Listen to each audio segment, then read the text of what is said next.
नमस्ते दोस्तों, जय हिंद। कैसे हो आप सब लोग? आशा करता हूँ आप सब बहुत बढ़िया होंगे।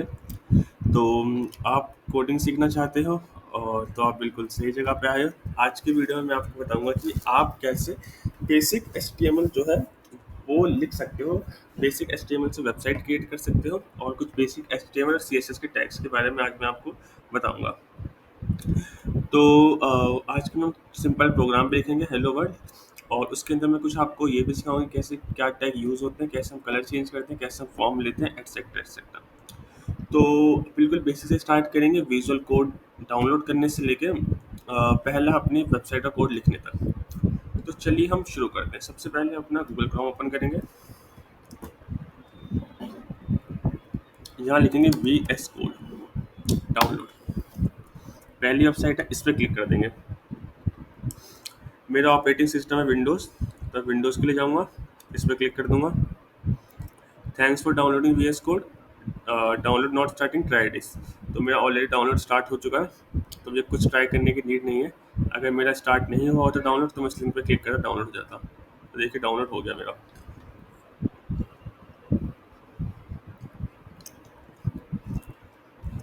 अब मैं क्या करूँगा, वी एस कोड पर क्लिक कर दूंगा। मेरे से एग्रीमेंट एक्सेप्ट करेगा, मैं बिल्कुल कर लूँगा। मेरे से पाथ पूछेगा, तो मुझे यही रखना है पाथ, सी ड्राइव वाला ही अपना। मैं नेक्स्ट कर लूँगा, देन अगेन नेक्स्ट कर लूँगा। अब मेरे से पूछा जा रहा है भाई डेस्कटॉप पे आइकन चाहिए, मैंने बोला चाहिए भाई। अब मेरे से पूछा जा रहा है कि भाई आपको पाथ ऐड करना है, add open with code extend to window explore file context menu. तो इसको हम टिक कर देंगे। अब इसका मतलब क्या होता है, इसका मतलब मैं आपको आगे बताऊंगा।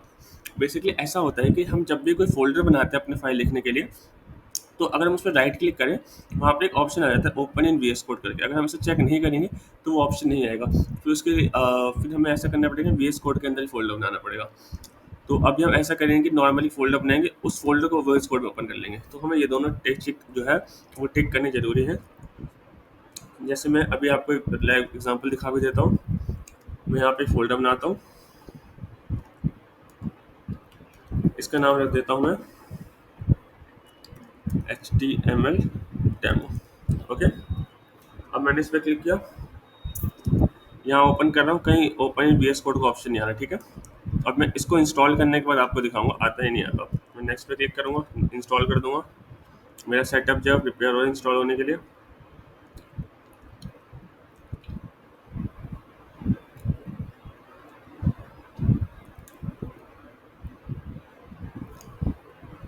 ये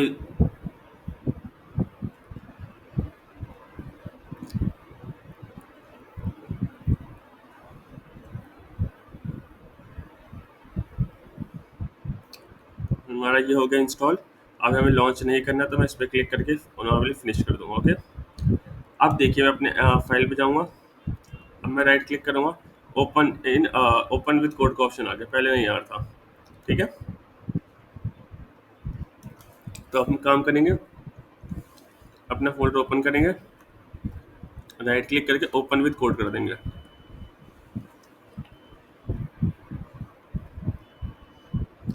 ये आ गया, इसको मैं यस प्रेस कर दूंगा अपना फोल्डर, ताकि मेरा वो हो। और कुछ बेसिक इंस्ट्रक्शन आ रहा है कि इसको आप टाटा बाय बोल सकते हैं, कोई दिक्कत नहीं है।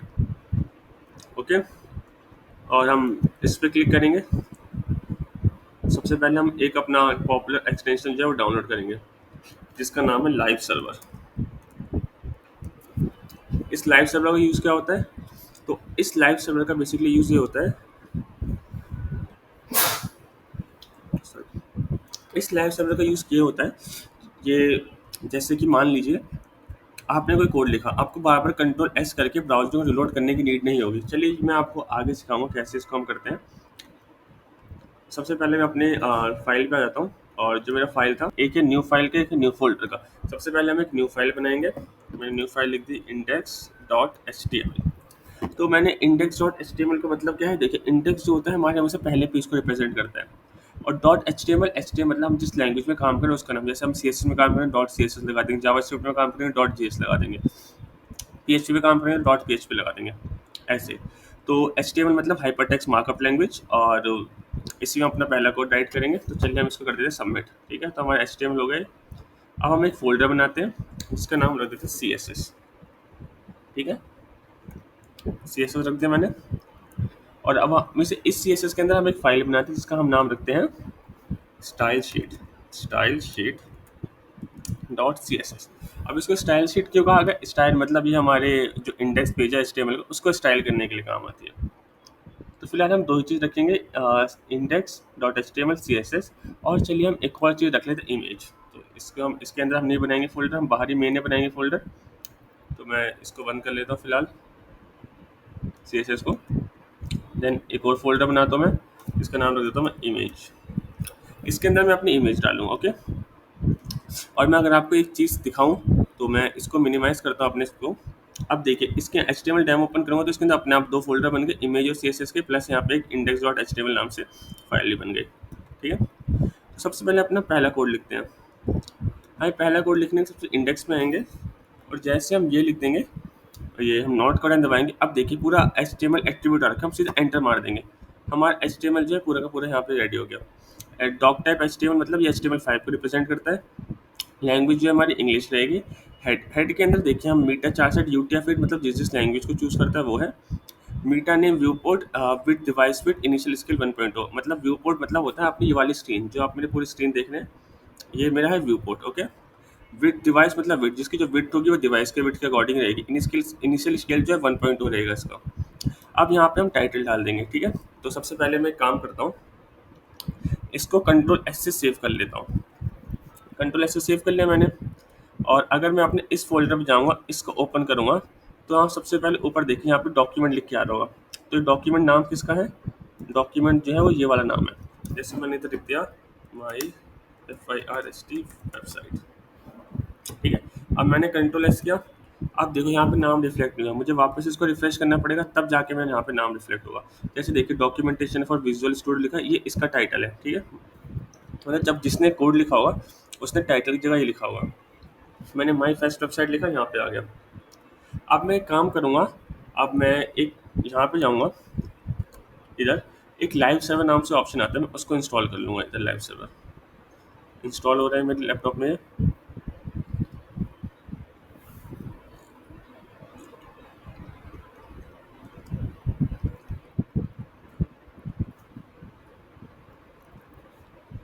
ये हो गया इंस्टॉल।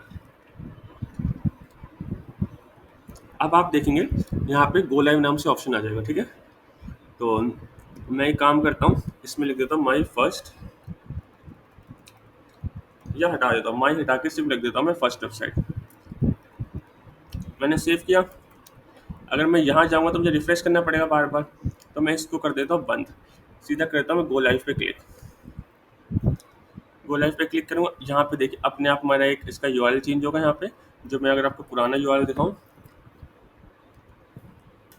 तो उसमें कुछ ऐसा था कि सी यूज़र के अंदर रोहन डेस्कटॉप के अंदर HTML डेमो के अंदर इंडेक्स फाइल है, जिस चक्कर मुझे बार बार रिफ्रेश करना पड़ रहा था। और यहाँ पे सीधा सर्वर से कलेक्ट हो गया कि यहाँ पे अभी आप देखो फर्स्ट वेबसाइट नाम आ रहा है। मैं ऐसे वापस माई लगा देता हूँ, मैं जैसे रिफ्रेश करूँगा यहाँ पे जो अपडेट हो गया, ठीक है। तो इससे आपको जो है रियल टाइम पे बिना उसके रिफ्रेश के चेंजेस दिखते रहेंगे।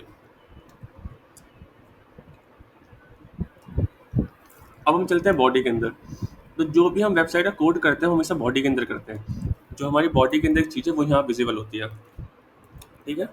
तो सबसे पहले मैं बताता हूँ कि हम HTML में हेडिंग कैसे लिखते हैं।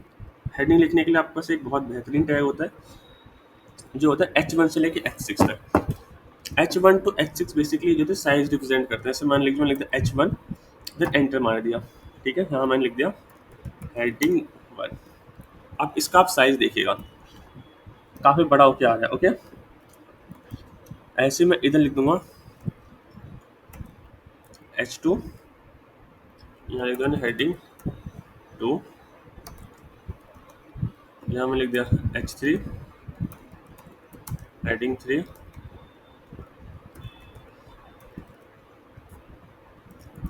H4 heading 4, H5 heading 5, H6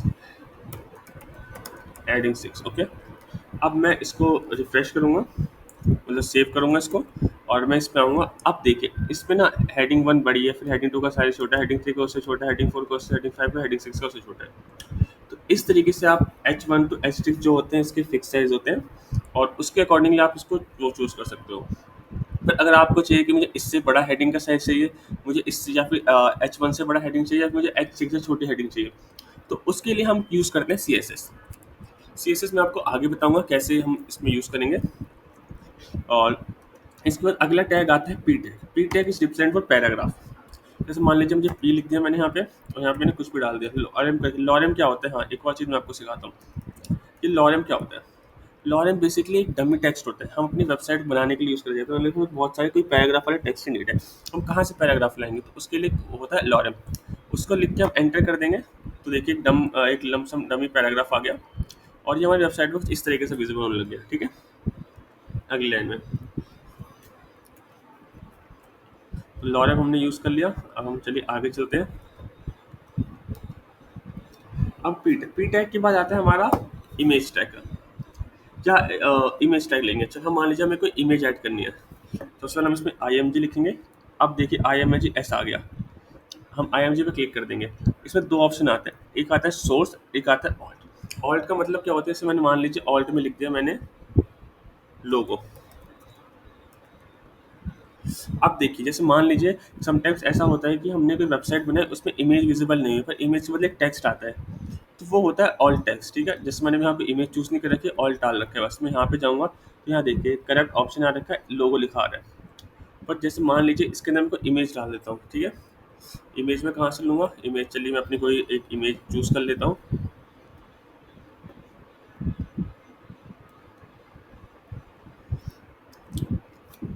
तो गाइस देखिए मैंने अपने HTML वाला फोल्डर ओपन कर लिया, इसके अंदर मैंने इमेज डाल दी यहाँ पे। ठीक है, अगर मैं यहाँ से ना भी डालना चाहूँ तो मैं यहाँ से इंसर्ट कर सकता हूँ अपने VS कोड से। VS कोड पे गया, डॉक्यूमेंट पे गया, इमेज पे क्लिक किया, मैंने इमेज कॉपी कर रखी है ऑलरेडी, कंट्रोल V कर दूंगा, ये इमेज इसके अंदर पेस्ट हो जाएगी। ठीक है, ये इमेज देखनी हो तो ये है इमेज का साइज। ओके, तो अब मुझे यहाँ पे कोई इमेज इंसर्ट करनी है,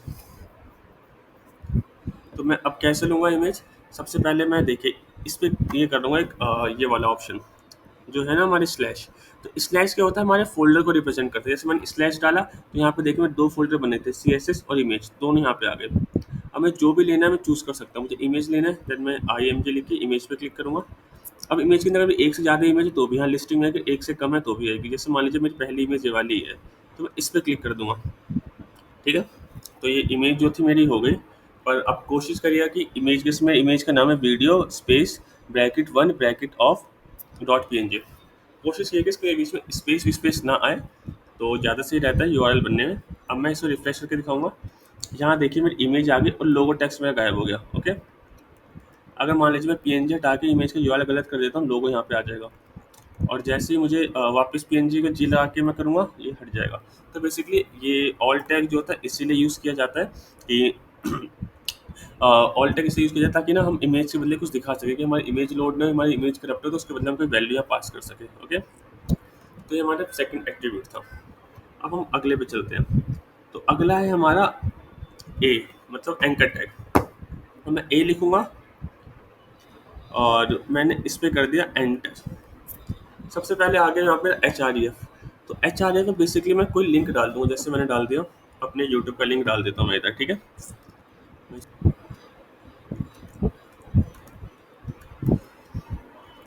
यहाँ पे मैं डाल दूंगा यहाँ पे मैं डाल दूंगा यूट्यूब का लिंक। मेरा चैनल अभी बहुत कम सब्सक्राइबर, आप सब्सक्राइब कर लीजिए सो दैट मेरा चैनल भी रैंक करने पे आने लग जाए। ठीक है कि मैं मतलब ग्रो कर सकूँ। अब यहाँ पे देखिए मैंने डाल दिया HREF में एक यूट्यूब का लिंक। अब मैंने यहाँ पे डाल दिया click here for open YouTube. अब मैंने इसको भी सेव कर दिया, यहाँ पे आऊँगा, देखिए यहाँ पे एंकर टैग बन गया। अब मैं जैसे इस पर क्लिक करूँगा मेरे सेम पेज पे जो है वो ओपन हो जाएगा यूट्यूब। ठीक है, अब इसमें एक और ऑप्शन आता है, ऑप्शन क्या आता है, वो आता है टारगेट। अगर मैं यहाँ पे टारगेट लिखूँगा, ठीक है, चलिए पहले मैं इसको HREF वाला हटा दूँ, जहाँ पे आगे मैं लिखा टारगेट। अब टारगेट में देखिए क्या आता है, ब्लैंक पेरेंट सेल्फ टॉप। अब मैं ब्लैंक माने यहाँ पे क्लिक कर दूंगा। अब आप खुद ही देखिएगा इस पर, मैं इस पर क्लिक करूँगा, नेक्स्ट टैब में ओपन हो रहा है। ओके, अगर मैंने टारगेट हटा दिया था यहाँ से, तो ये हमारा सेम पेज के अंदर ही ओपन हो रहा था। मैंने हटा दिया टारगेट, अब देखिए यहाँ पे सेम पेज में ओपन हो जाएगा ये। तो टारगेट ये काम करता है बेसिकली, टारगेट जो होता है हमारे लिंक को नेक्स्ट पेज में ओपन करवाता है। तो आई थिंक ये चीज़ आपको यहाँ पे क्लियर हो गई होगी। तो हम आगे बढ़ सकते हैं। अब आगे हम चलते हैं हम फॉर्म बनाने। मान लीजिए आपकी वेबसाइट में आपने रजिस्ट्रेशन का फॉर्म वो बनाया, तो उसमें कुछ आपको फील्ड की ज़रूरत पड़ती है, ठीक है, फॉर्म की फील्ड। तो वो हम कैसे बनाते हैं, उसके लिए हम एक काम करते हैं, यहाँ पे लिखते हैं इनपुट। इनपुट लिखते हैं तो इनपुट देखिए बहुत सारे ऑप्शन आते हैं। इनपुट में लाइक बटन आ गया, बटन को आप BTN के थ्रू, बटन या बी के थ्रू भी लिख सकते हो। सी से चेक बॉक्स आ गया, या कोई आपको कलर डालना है, डेट डालनी है, मतलब डेट एंड टाइम कोई कैलेंडर खोलना है, ईमेल वाला डालना है, देखो कोई फाइल अपलोड करनी है, इमेज अपलोड करनी है, नंबर डालना है, पासवर्ड डालना है। रेडियो, रेडियो बटन क्या होता है, जैसे मान लीजिए आपने जेंडर चूज़ बनाया, जेंडर में ऐसा ना कि मेल या फीमेल से कोई एक चीज़ सिलेक्ट कर सकता है बच्चा, तो उस केस के लिए होती है। कोई रेंज करना है आपको, और या सर्च का बटन बनाना है, सबमिट बटन बनाना है, टेलीफोन नंबर डालना है, या कोई टेक्स्ट डालना है, टाइम डालना है, यूआरएल डालना है। तो इस टाइप से आप इनपुट चूज़ कर सकते हो। सबसे पहले मान लीजिए मैं इनपुट बनाता हूँ, इनपुट बनाता हूँ टेक्स्ट का, ठीक है। तो मैंने इनपुट लिखा यहाँ पे और मैंने एंटर कर दिया, पहला आ गया इनपुट टाइप टेक्स्ट, ठीक है। अब मैं इसको रिफ्रेश करूँगा, यहाँ पे देखिए मेरा टेक्स्ट बॉक्स बन जाएगा। एक और चीज़, जैसे मान लीजिए मुझे इनपुट बॉक्स जो है इसके नीचे डालना है, तो एक टैग आता है जिसे करते हैं हम BR टैग। BR बेसिकली इस जो मेरा इसके बाद वाली चीज़ें उसको अगले लाइन में भेज देते हैं। जैसे मान लीजिए मैंने BR लिख दिया, तो देखिए मेरा ये ये टेक्स्ट बॉक्स अगले नीचे चला गया, ठीक है। और एक और ऑप्शन आता है हॉरिजॉन्टल, HR मतलब होता है हॉरिजॉन्टल लाइन। ये अब इसमें देखिए लाइन यहाँ पे आ गई, अगर मैं इस टाइप को हटा दूंगा तो लाइन जो है चली जाएगी। इसको मैं वापस लगा दूंगा HR करके, तो ये लाइन जो है वापस आ जाएगी। इसके बाद हम आगे बढ़ते हैं। इनपुट से पहले हम एक और चीज़ यूज़ कर सकते हैं, लेबल। अब वो लेबल क्या होता है, बेसिकली लेबल ये होता है कि भाई हम कोई भी रजिस्ट्रेशन फॉर्म देखते हैं, उसमें देखते हैं ना कि भाई नेम आता है, नेम लिखा होता है, उसके बगल में लिखा होता है इनपुट बॉक्स, तो उस वही काम करता है। इसमें मैंने लिख दिया नेम में, मैंने नेम लिख दिया, लेबल यहाँ पे डाल दिया, एंटर योर फर्स्ट नेम डाल दिया मैंने। अब आप देखिए यहाँ पे आ गया एंटर योर फर्स्ट नेम, यहाँ पे मेरा नेम वाला ऑप्शन आ गया, ठीक है। अब मैं अगेन लेबल लिख दूंगा, मैंने लिख दिया यहाँ पे फ़ोन, यहाँ पे मैंने लिख दिया एंटर योर फ़ोन नंबर, यहाँ पे मैंने इनपुट लिखा, ये लगा। अब मैंने TEL लिख दिया, TL मतलब टेलीफोन, अब मैंने TL टेलीफोन लिख दिया। अब यहाँ पे आप देखेंगे, यहाँ पे टेलीफोन वाला फ़ोन का ऑप्शन आ गया। अब देखिए इसमें एक नेम का ऑप्शन आ रखा है, तो नेम में डाल दिया टेलीफोन। अब ये नेम किस लिए होता है, अब आप देखें कहीं नेम शो नहीं हो रहा। नेम और आईडी, नेम जो होता है हमारे जावास्क्रिप्ट का होता है, इससे आप कह सकते हो, और आईडी जो होती है हमारी ये CSS को डिज़ाइन करने के लिए यूज़ करते हैं। तो मैं इसकी आईडी फिलहाल आपको आगे बताऊँ कि आईडी जब CSS बताऊँगा आईडी क्या होती है और क्लास क्या होता है, ठीक है। अब मैंने इधर लिख दिया नेम, फ़ोन नंबर, अब मैंने लिख दिया इनपुट, ये पहले लेबल लिखूँ मैं, लेबल लिख दिया ईमेल, यहाँ पे डाल दिया मैंने ईमेल, यहाँ लिख दिया मैंने इनपुट,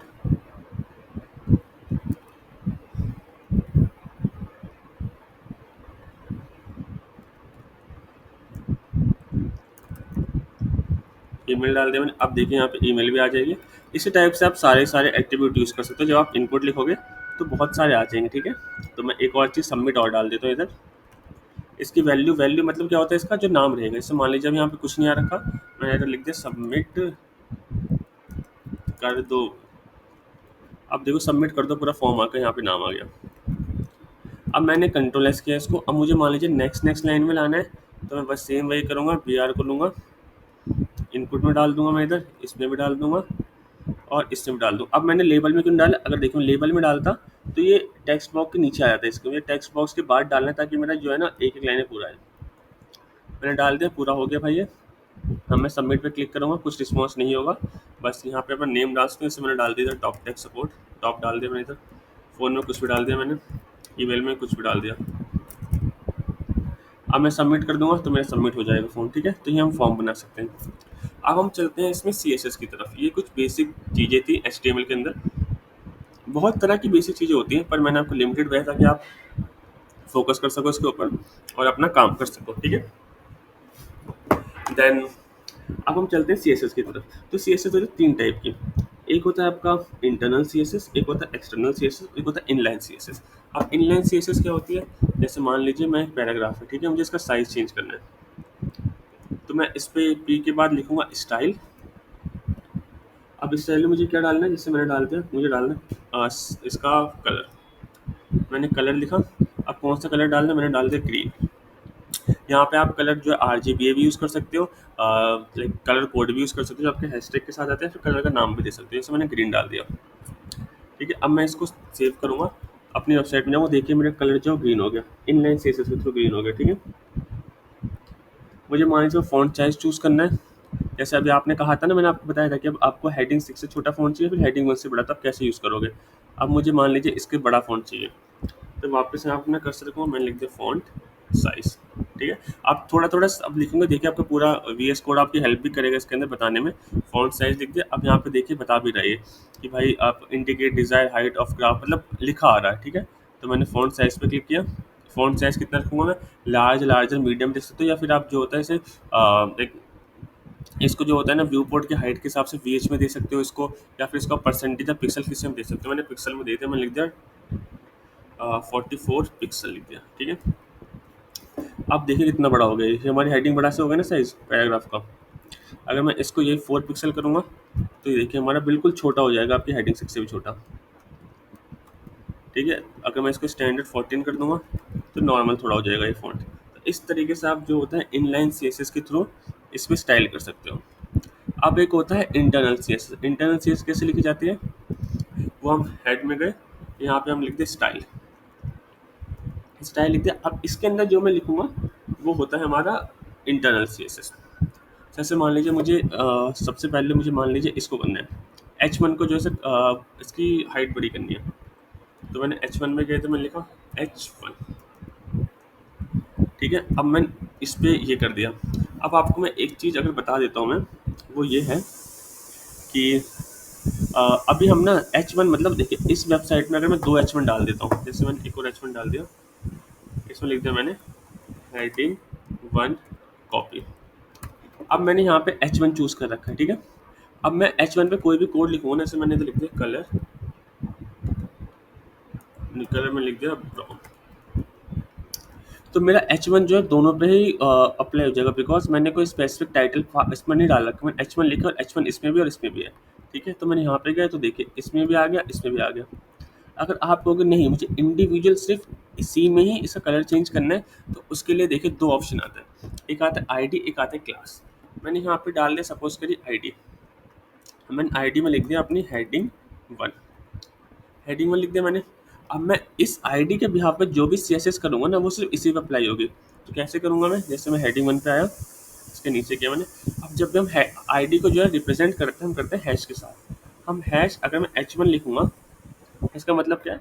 हैश मतलब हमारी ID, हेडिंग मतलब कि वाली हेडिंग मेरी। अब मैं जो भी इसके अंदर कोड लिखूँगा वो मैं इस पे अप्लाई होगा। मैंने इसमें लिख दिया भाई, जैसे मैंने इस पे कुछ भी लिख दिया।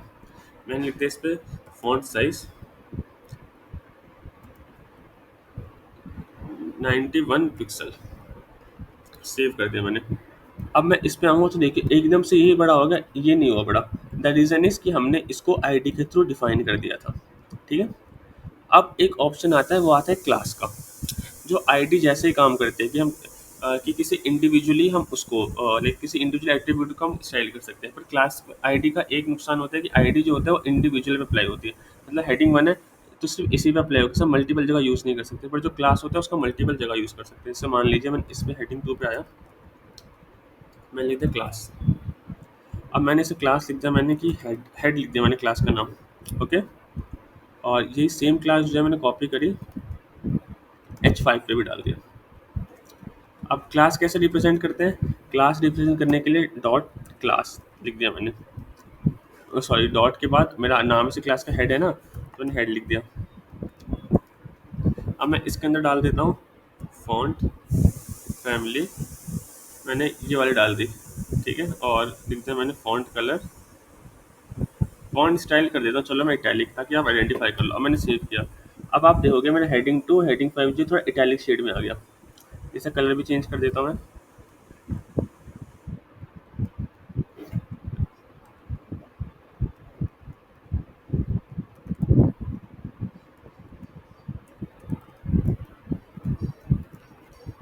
तो देखिए एक्वा एक्वा में आ गया।